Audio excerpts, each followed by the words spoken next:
Dear students, मैं आपको class 10th भौतिक विज्ञान का चैप्टर है लाइट, प्रकाश। प्रकाश के बारे में आपको मैंने कल ही बता दिया था कि प्रकाश क्या होता है, प्रकाश के गुण क्या होते हैं। प्रकाश के गुण के आधार पर वस्तुएं कितने प्रकार की होती हैं। हमको ये नॉलेज है कि आप जरूर इसको देखे होंगे और आपके समझ में आ गया होगा। अब मैं आपको आगे बताने जा रहा हूं कि प्रकाश के आगे आपका टॉपिक है गोलीय दर्पण, स्फीयरिकल मिरर। स्फीयरिकल मिरर क्या होता है और ये कितने प्रकार का होता है, इसके बारे में पूरी जानकारी हम आपको बताएंगे। सबसे पहले आप देखिए, आपका चैप्टर है प्रकाश, लाइट। आपको पढ़ना क्या है, गोली दर्पण।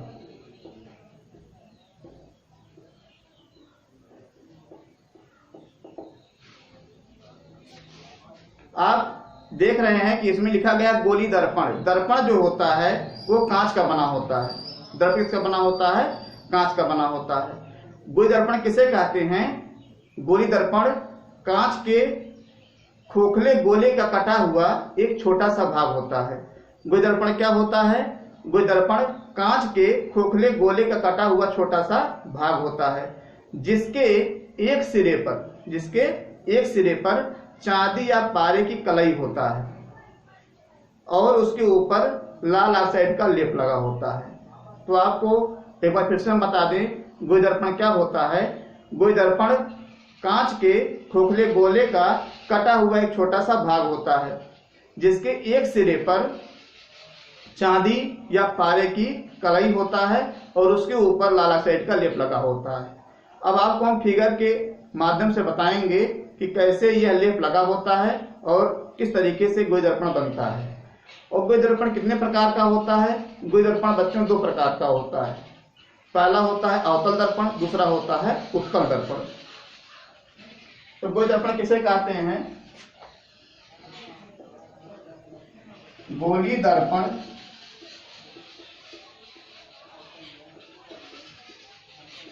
कांच के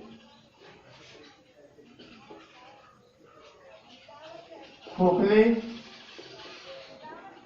गोले का कटा हुआ छोटा सा भाग होता है,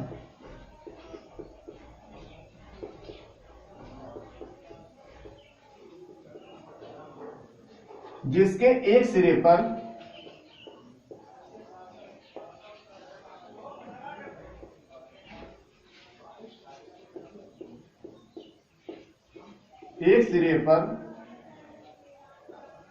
पारे या चांदी की कलई तथा उसके ऊपर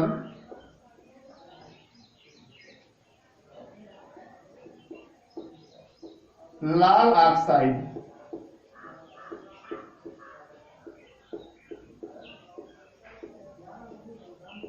का लेप लगा होता है।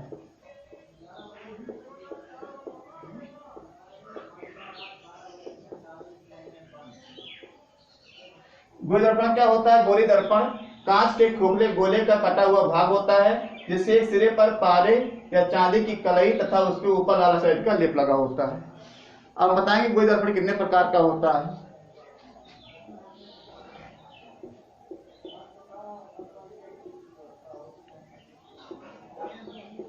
गोली दर्पण के प्रकार।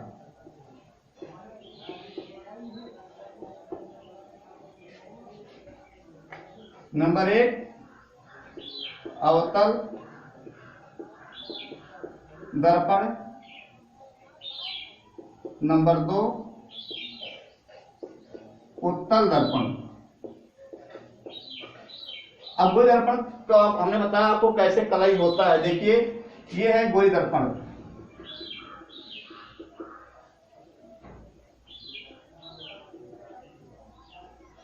इसका ये है संकेत, इसका इतना भाग कटा हुआ भाग है, और इसके अगर उभरे हुए तल पर, ये उभरा हुआ तल है, देखिए बाहर की ओर है, अगर इसके उभरे हुए तल पर इसकी कलाई प्लस लेप, किसी कलाई होगा पार या चांदी की कलाई होगी, और लेप किसका होगा, लाल ऑक्साइड का लेप होगा, तो ये बन जाएगा अवतल दर्पण। अवतल दर्पण। और परावर्तक तल कहाँ है, दबा हुआ भाग क्या है, परावर्तक तल, इधर वाला भाग क्या है, परावर्तक तल। और इसका केंद्र क्या है, खोखले गोले का जो केंद्र होता है इसी को बोला जाता है वक्रता केंद्र।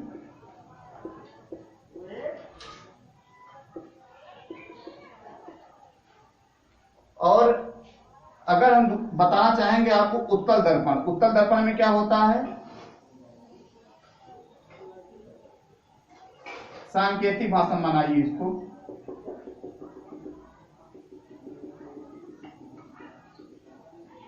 ये हो गया,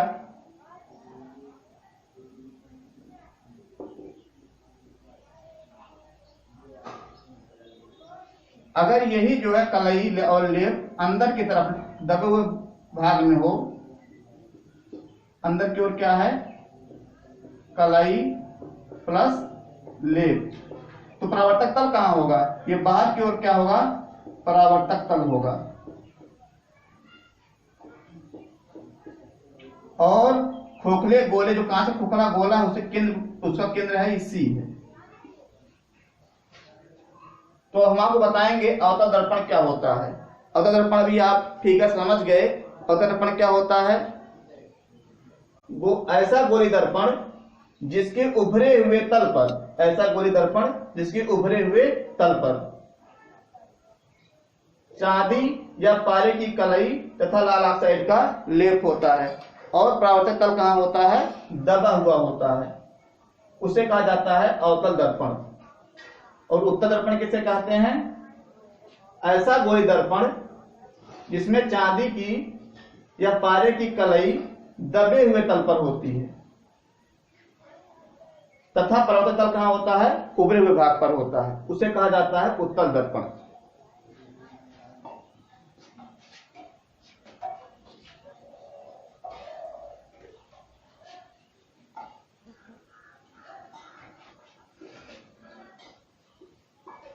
अवतल दर्पण,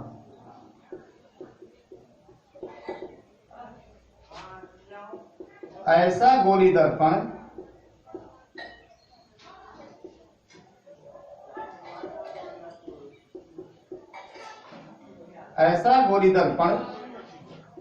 जिसके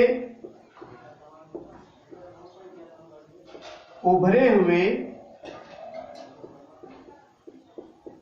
तल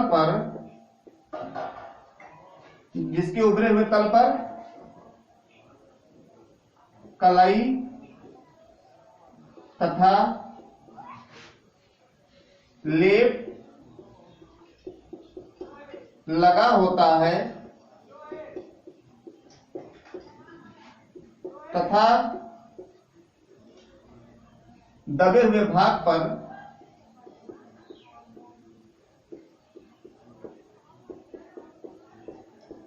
परावर्तक तल होता है,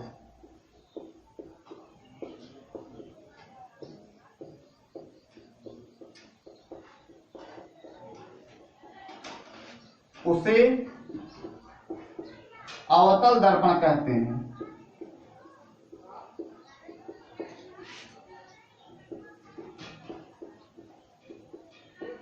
इसको फिगर बना लीजिए आप,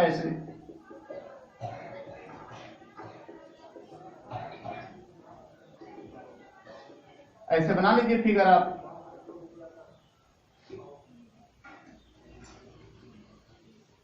अब इसका उभरा हुआ देखिए, यहां है उभरा हुआ भाग,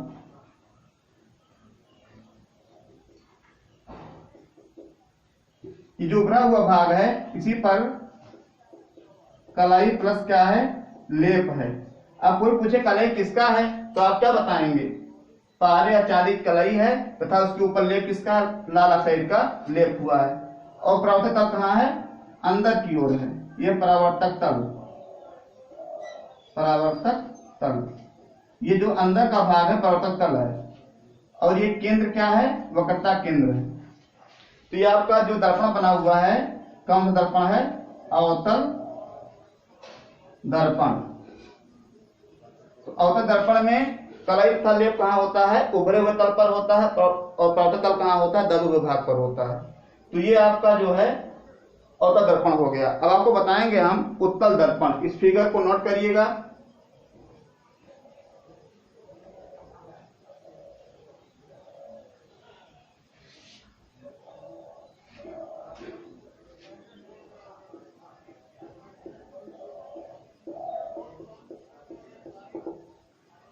इसका भी परिभाषा एकदम जो है उसी तरीके से होगा।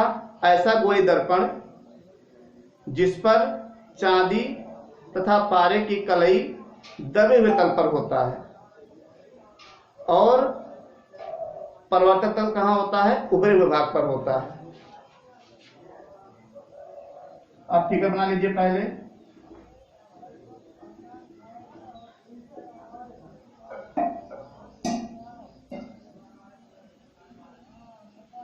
एक गोई दर्पण का एक भाग है और इसमें चांदी की जो चांदी और पारी कलाई है कहाँ है, अंदर की तरफ है। ये लेप है, लेप प्लस कलाई, कलाई प्लस लेप।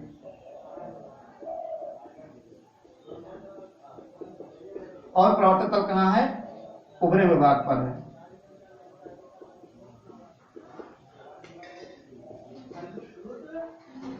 ये वक्रता केंद्र। तो आप क्या कहेंगे, ऐसा गोली दर्पण, ऐसा गोली दर्पण जिसके दबे हुए तल पर, जिसके दबे हुए तल पर कलाई तथा लेप होता है तथा परावर्तक तल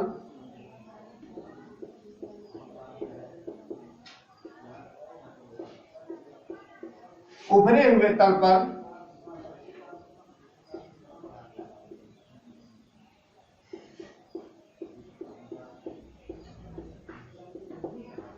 होता है, उत्तल दर्पण कहलाता है।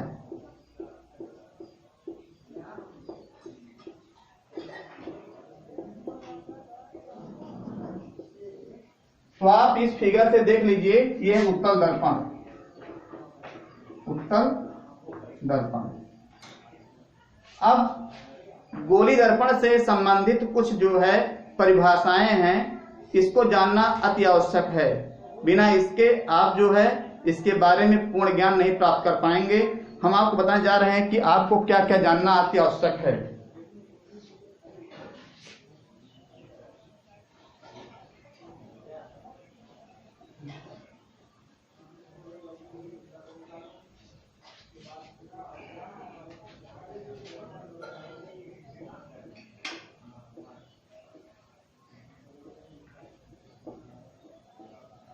गोली दर्पण में आपको सबसे पहले पता होना चाहिए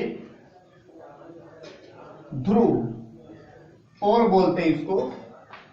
दूसरा वक्रता केंद्र,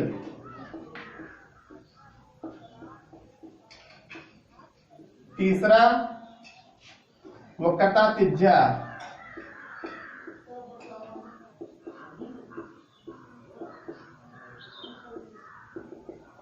चौथा मुख्य अक्ष,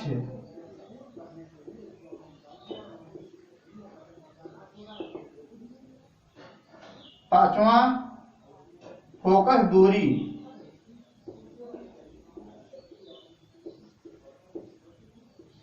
छठवां दर्पण का द्वारक,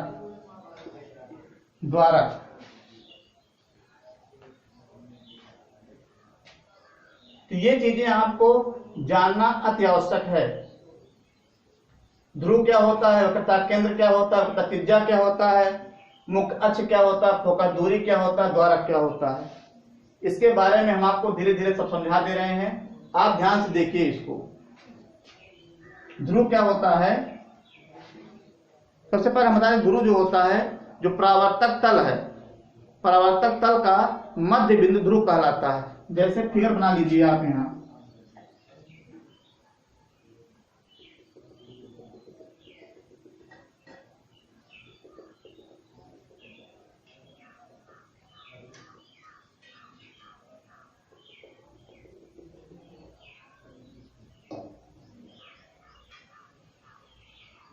ये क्या हो गया आपका, ये हो गया एक हम बना दे रहे हैं, चाहे जो दर्पण बना लीजिए, वो ये है अवतल दर्पण, क्योंकि कलई कहाँ किया गया है, उभरे हुए भाग पर किया गया है, अवलेप कलई फलेप। तो ये हो गया एक, ये अंदर की भाग क्या है, परावर्तक तल है। कौन सा है, परावर्तक तल है। परावर्तक तल के मध्य बिंदु को, मध्य बिंदु को क्या बोला जाता है, ध्रुव। ध्रुव हो गया ये, इसको दिखाते हैं पी से। परावर्तक तल का मध्य बिंदु क्या कहलाता है, ध्रुव कहलाता है। तो ध्रुव किसे कहते हैं,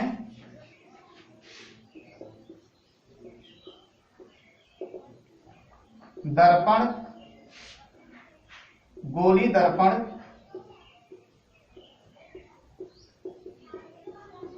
के परावर्तक तल के परावर्तक तल के मध्य बिंदु को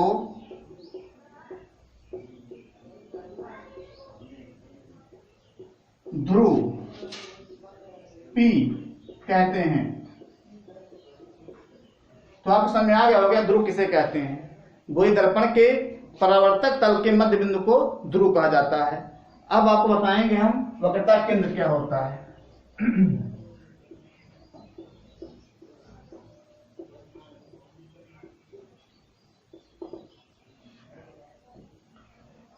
गोली दर्पण जिस कांच के खोखले गोले का कटा हुआ भाग होता है, गोली दर्पण जिस कांच के खोखले गोले कटा हुआ भाग होता है, उसी के केंद्र को वक्रता केंद्र कहा जाता है। मतलब वक्रता केंद्र यही है।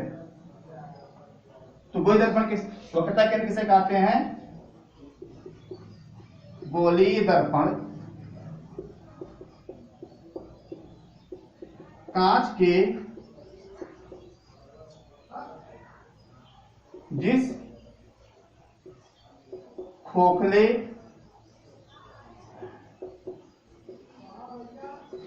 गोले का कटा हुआ भाग होता है, उसी के केंद्र को, उसी के केंद्र को वक्रता केंद्र कहते हैं।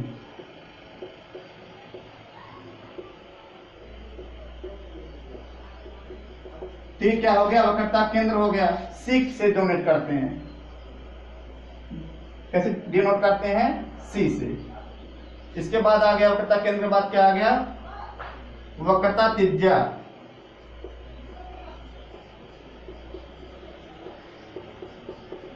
इसका भी जो परिभाषा है एकदम ऐसे ही है। गोली दर्पण जिस कांच के खोखले गोले का कटा हुआ भाग होता है, उसी के त्रिज्या को वक्रता त्रिज्या भी कहते हैं। पूरा वैसे ही रहेगा। गोली दर्पण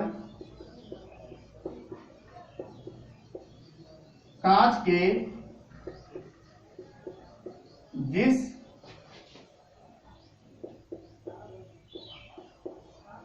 खोखले गोले का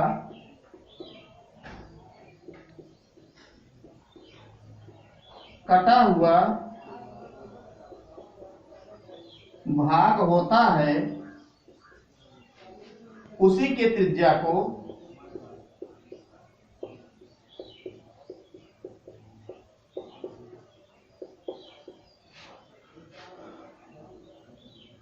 दर्पण का वक्रता त्रिज्या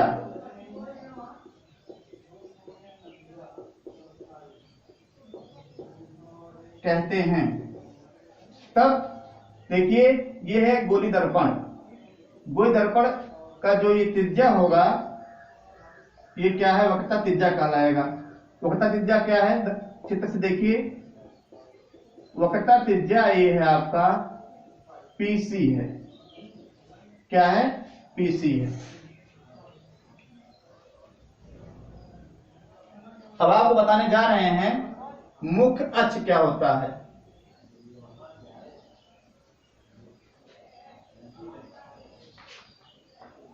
तीन तक आप नोट कर लीजिएगा। अब चौथे में बताएंगे आपको मुख्य अक्ष क्या होता है।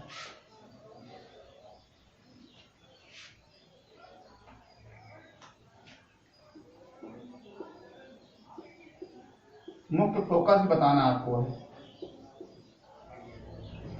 मुख्य अक्ष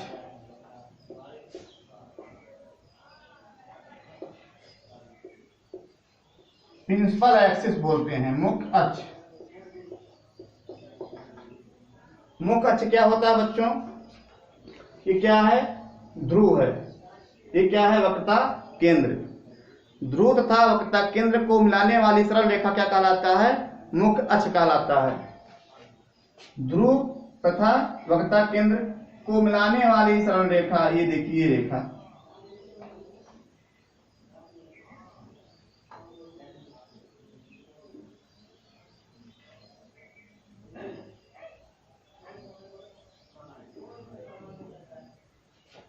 ध्रुव यहां कर लीजिए भाई, लाइन सीधा कर लीजिए। ये क्या है, ध्रुव तथा वक्रता केंद्र को मिलाने वाली सरल रेखा क्या कहलाती है। अब यहां से विधर भी खींच सकते हैं। ये क्या कहलाती है, मुख्य अक्ष कहलाती है। तो मुख्य अक्ष किसे कहते हैं, ध्रुव तथा वक्रता केंद्र, ध्रुव तथा वक्रता केंद्र को मिलाने वाली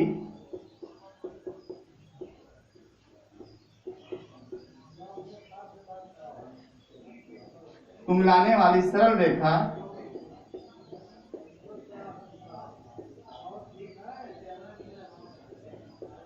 दर्पण का मुख्य अक्ष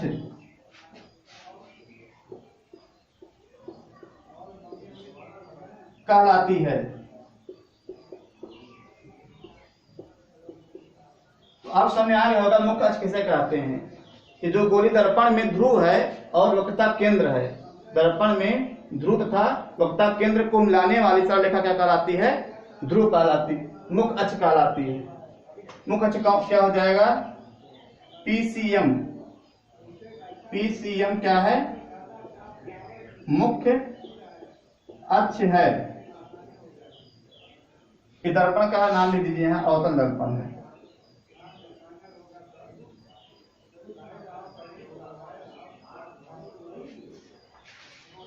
अब ये इसके मुख्य अक्ष के बाद आता है मुख्य, ये देखिए जो क्रमांक लिखा गया है इसमें जो चौथा नंबर क्या है, मुख्य अक्ष है। इसके बाद जरूरी है पहले बताना आपको मुख्य फोकस क्या होता है। मुख्य फोकस से पहले हम बता दें आपको पांचवा द्वारक।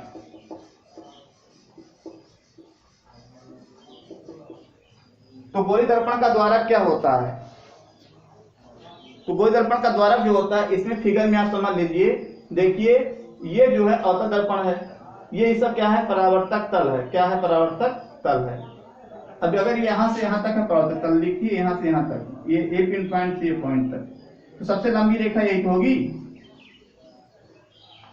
सबसे लंबी रेखा यही होगी। तो जो सबसे लंबी रेखा होता है उसको व्यास का नाम देते हैं। अगर किसी वृत्त में सबसे बड़ा जो रेखा होता है, वृत्त के अंदर जीवा होती है, उसी को व्यास कहते हैं। तो ये क्या है, परावर्तक तल है।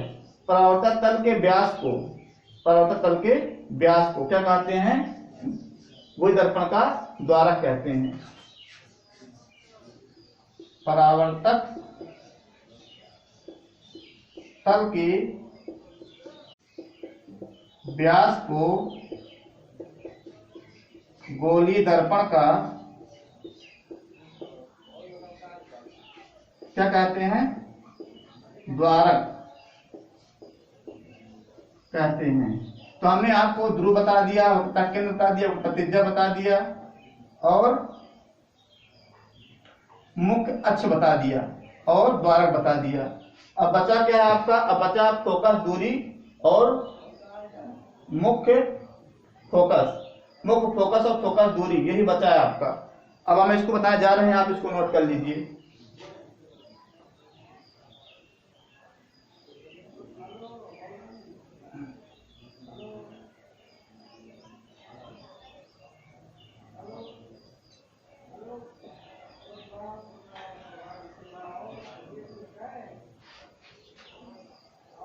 तो फोकस दूरी क्या होता है, आप ध्यानपूर्वक समझिएगा।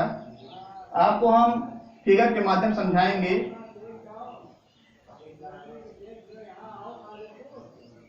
ये क्या है आपका?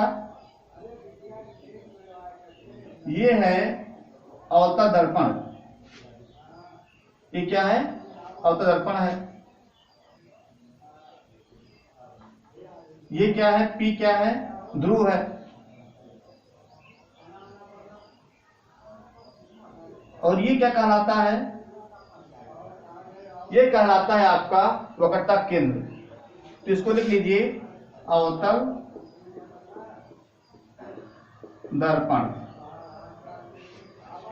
ऐसे आप बना सकते हैं उत्तल दर्पण भी। इसमें केवल कलाई कहां करेंगे? अंदर की तरफ करेंगे।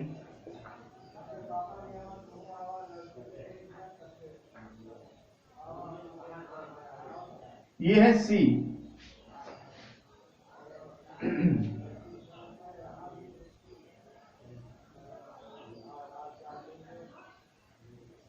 C यहां रहेगा क्योंकि ये जो वक्रता के अंदर की ओर होता है, C यहां रहेगा। ठीक है। ये क्या है?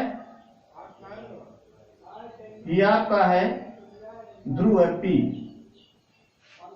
तो ये हमने आपको बता दिया। इसके बाद आपको बताना है कि फोकस दूरी क्या होता है। ये क्या है? ये है ध्रुव तथा केंद्र को वक्रता केंद्र बनाने वाली रेखा है। इस रेखा को बोलते हैं मुख्य अक्ष। क्या बोलते हैं? मुख्य अक्ष। तो मुख्य अक्ष के समांतर जाने वाली प्रकाश किरणें, मुख्य अक्ष के समांतर जाने वाली प्रकाश किरणें परावर्तन के पश्चात, मुख्य अक्ष के समांतर जाने वाली प्रकाश किरणें परावर्तन के पश्चात जिस बिंदु पर आकर मिलती हैं, जिस बिंदु पर आकर मिलती हैं, उसको कहा जाता है मुख्य फोकस। कितना आसान है ये? मुख्य फोकस। मुख्य फोकस क्या होता है? परावर्तक मुख्य अक्ष के समांतर, ये कौन सा अक्ष है? मुख्य अक्ष के समांतर जाने वाली प्रकाश किरणें परावर्तक तल से टकराकर परावर्तन के पश्चात जिस बिंदु पर मिलती हैं उसे कहते हैं मुख्य फोकस। ऐसे इसमें बना लीजिए।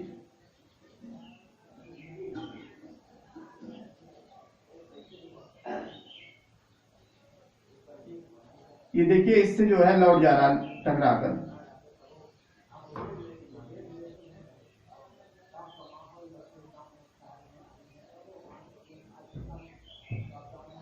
अब इसको अगर ऐसे मिलाएंगे हम, यहां नहीं,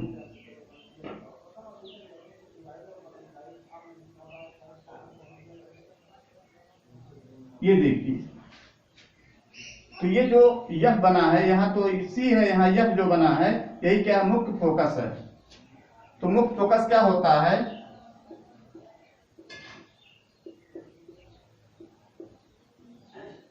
मुख्य फोकस क्या होता है?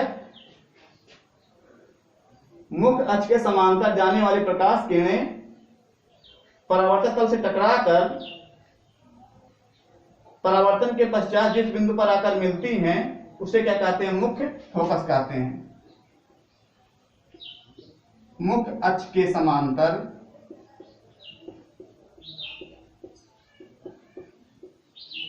मुख्य अक्ष के समांतर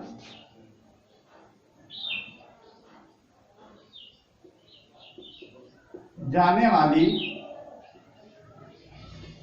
प्रकाश किरणें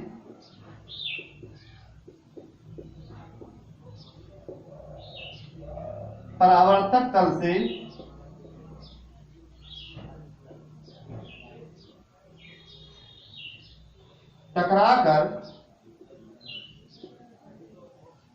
परावर्तन के पश्चात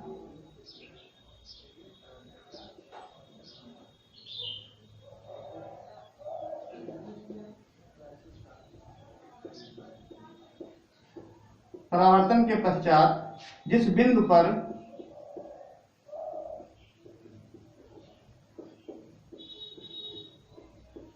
आकर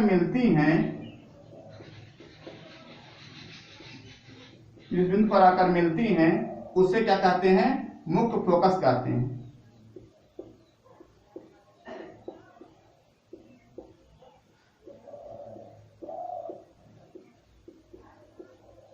ये तो अवतल दर्पण हो गया। क्या है? उत्तल दर्पण है। इसमें देखिए, इसमें जो है एक सांकेतिक डॉट डॉट करके मिलाया गया है। इसका मतलब ये हो गया, इसका भी मतलब वही है, लेकिन जिस बिंदु से आती हुई प्रतीत होती है, केवल प्रतीत होने का सिंबल है, प्रतीत होती है, उसे कहते हैं मुख्य फोकस।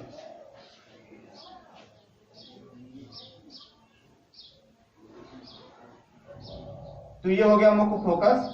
इसे किस लिखाते हैं? यप्स लिखाते हैं। तो आपको अवतल दर्पण में क्या होता है? अवतल दर्पण में होता है मुख्य अक्ष के समांतर आने वाली प्रकाश किरणें परावर्तन के पश्चात या परावर्तन तल से टकराकर परावर्तन के पश्चात जिस बिंदु पर आकर मिलती हैं, उन्हें कहते हैं मुख्य फोकस। और उत्तल दर्पण के लिए क्या कहेंगे? मुख्य अक्ष के समांतर आने वाली प्रकाश किरणें परावर्तन के पश्चात जिस बिंदु से आती हुई प्रतीत होती हैं, इसका मतलब प्रतीत होती हैं, उसे कहते हैं मुख्य फोकस। अब मुख्य फोकस के बाद आता है फोकस दूरी।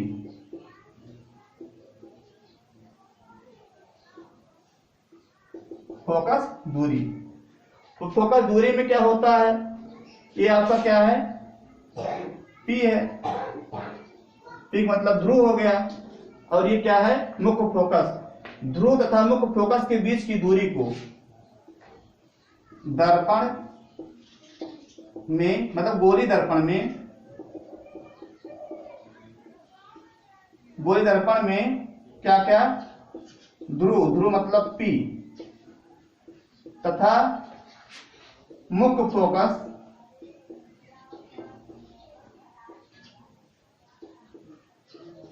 के बीच की दूरी को